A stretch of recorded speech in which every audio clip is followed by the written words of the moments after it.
Hey everyone, welcome back to the shop. Today, let's take those little cardboard templates we made in video 1, turn them into foam, and start bending up some balsa.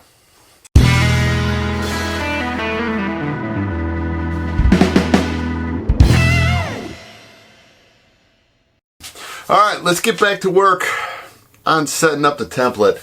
I'll get the camera set up just so you can see a good overview of what I've done. I did a little bit of work off camera, and it's just because I didn't really need to get you guys involved in that part of it. So anyway, let me get the camera set up and then I'll explain what I've done.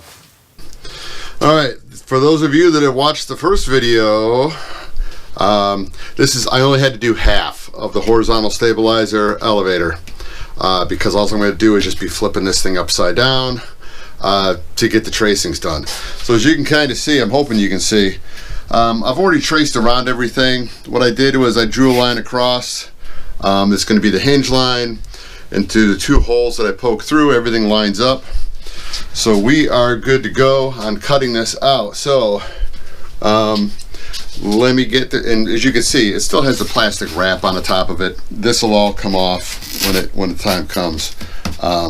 But I'll just go ahead and get this all cut out and then we'll pull it off and sand it down. So let's go ahead and get started.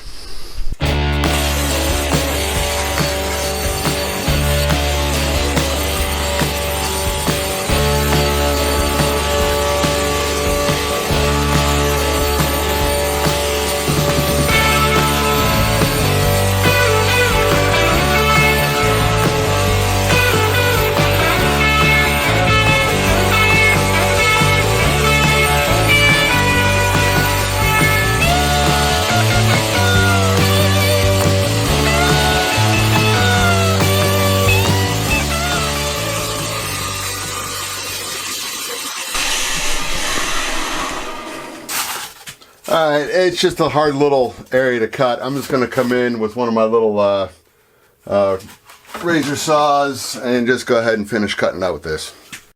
Hopefully I don't get this kind of foam dust all over the place, especially on a camera. Alright, what you want to do is when you're sanding this kind of foam, first and foremost, only sand in one direction. It's when you start sanding. So if I started going back and forth like this, when you come back, that's when you just start pulling sections of it out. So many years of experience has taught me that there's only one way to sand, and that's in one direction on this foam.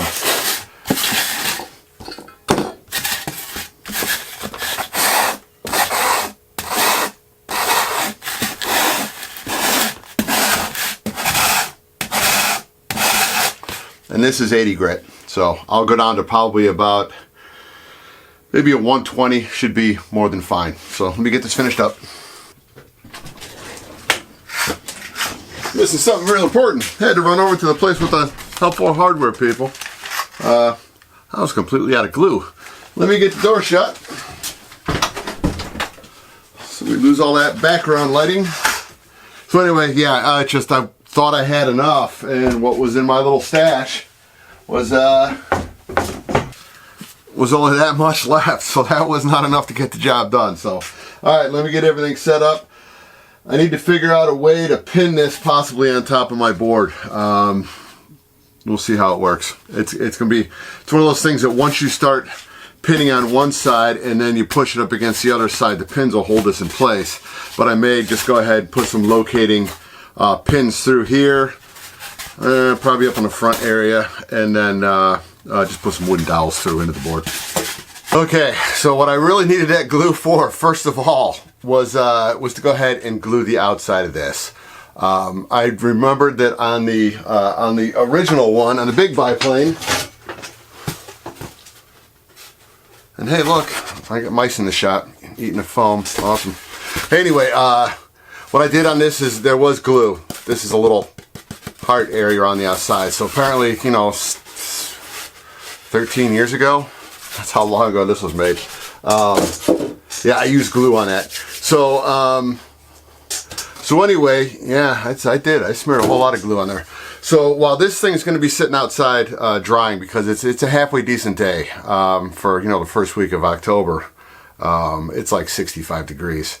So I'm going to put it outside and hopefully it'll let it dry a little bit quicker. So that'll probably free up about 2 hours of myself to do something else. So if you guys want to see, because I'm going to start working on the template for the rudder. So, like I said, it was a half, so this is what I'm going to make it out of, just cardboard again. For those of you that didn't watch the first video of how I made the template, go ahead and watch the first video, because I don't want to do a video for each template I'm doing. So I've just got to do the vertical stabilizer, the rudder, and then the wingtips. So I've got to make 2 more, and the wingtips are going to be fun, because that's going to be, I'm just going to make 1 template, but I've got to make 4 wingtips. So that's going to be easy to make the template, but it's going to be more time consuming just making the wingtips. But that's something I could make 1 wingtip a day after work. Come on downstairs and, you know, take a half hour, 45 minutes just to get everything glued up and pinned, and then come back and, you know, take it apart the next day. So anyway, so I'm going to go ahead, I'll do the templates, and then I'll start ripping some 16th balsa. Didn't want to leave you guys out on all the fun. Hear the noise in the background? That's the heat gun, and it's blowing on my little tin of beeswax. So it's pretty much all melted. It's good enough to get the ball rolling on this. I'm just going to go around, and I'm going to put beeswax on the outside, and then on the bottom side, probably within about 1 inch of it, and then the same thing on the top. So that way, any bleed under from the white glue isn't going to stick to the foam. I'll give you a little heads up just to kind of show you how I do it. I don't really have to do the bottom, but I'm going to do the bottom just as well, just in case you get any run over. Anyway, this is pretty much all that you're doing.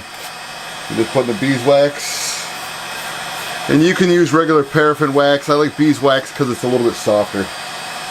But anyway, so let's get that set up, and it's going to dry, and probably it's almost set up already. And then I'll just be coming around the outside and just doing a real light little coat around the outside edge like that. That's about it. It's not that fun to watch, so I'll bring it back when I get this all ready to go. Alright, when this is done, I'll get the horizontal stuff and the vertical stuff mounted on my board, and then let's get to laminating. Alright, I don't want you guys to feel like you're being left out all the fun. Here's what I'm doing. Alright, I'm a man of many jigs.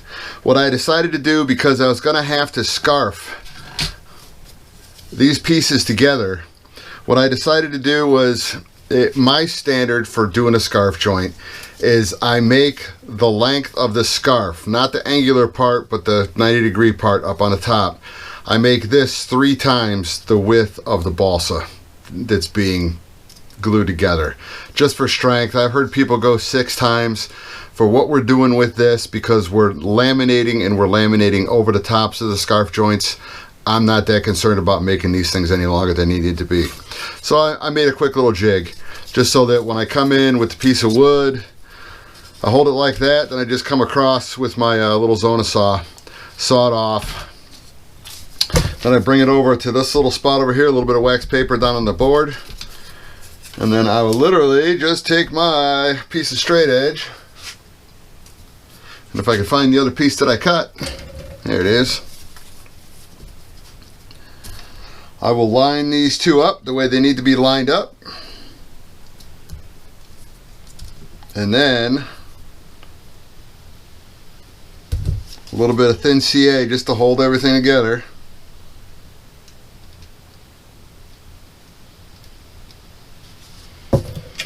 A little shot of kicker.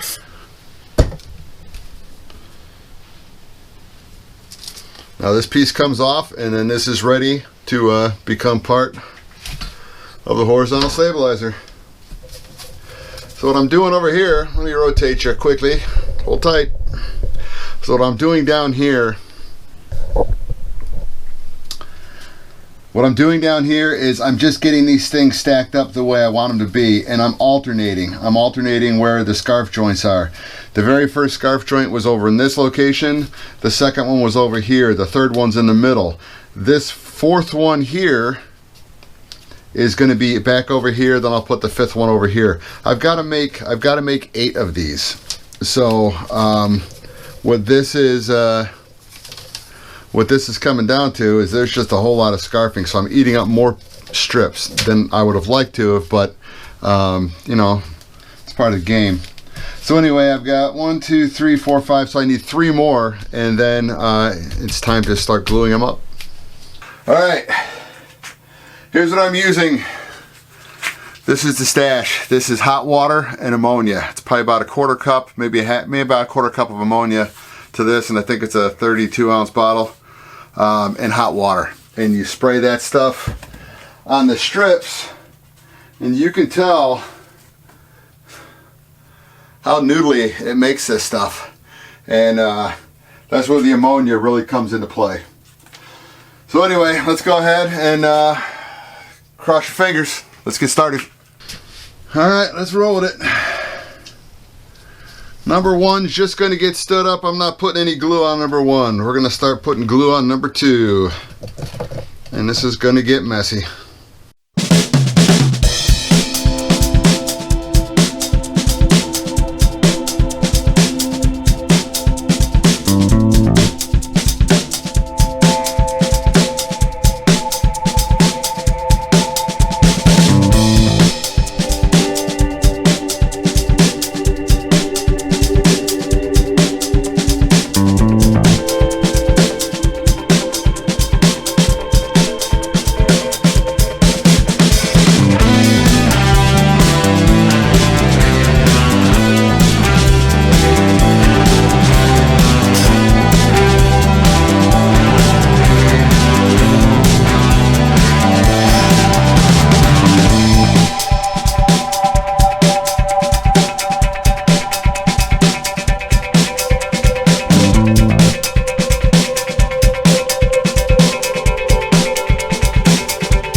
Alright, what I'm going to do with the rudder assembly, I'm going to start with the inside. It's kind of what I did to the horizontal stabilizer elevator.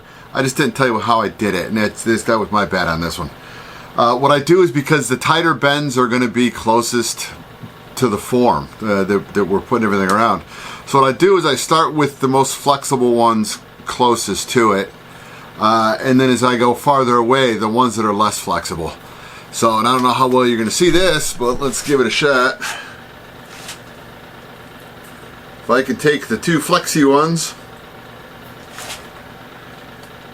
and hang them from each other, you can see that the one on the bottom is more flexible than the one on the top. So that's why this one's going to go on the very outside. The turn itself is not as tight as it is on the inside. One of those little common sense things. Occasionally I'll get them right.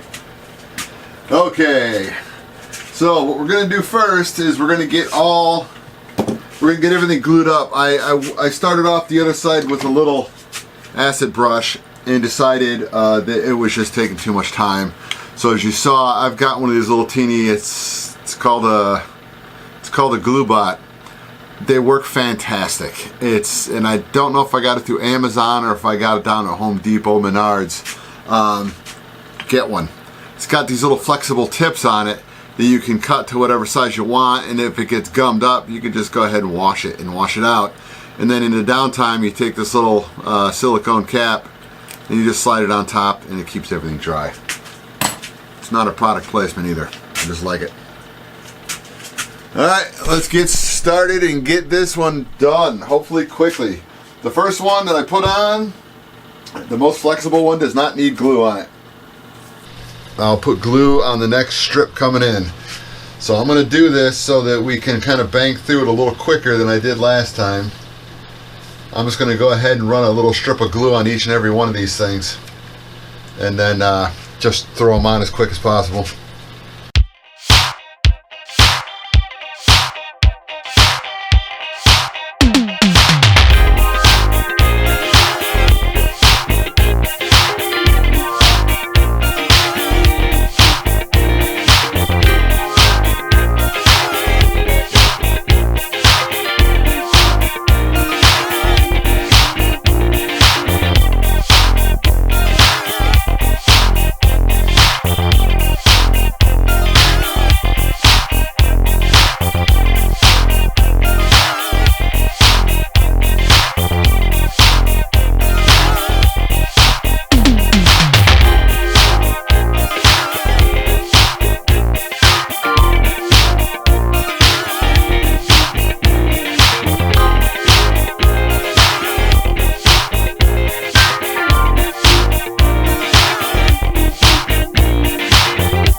Alright, before I end this video, I want to thank all the new subscribers.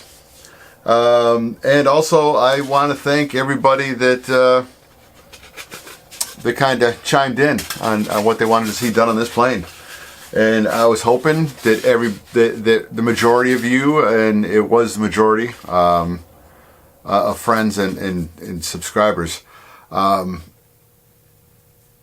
pretty much almost everybody said go Stampe. So yeah, so trying to, as much as I pretty much wanted to do it, and it would have been hard to say that I wasn't going to do it, even if you said we want to see the Tiger Moth.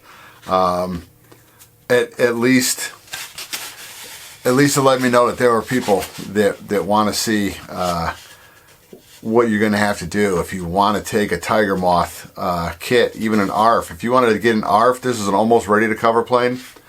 If you wanted to take an ARF, you can still do it. It's just a matter of how much you're going to cut that brand new plane up to make it work.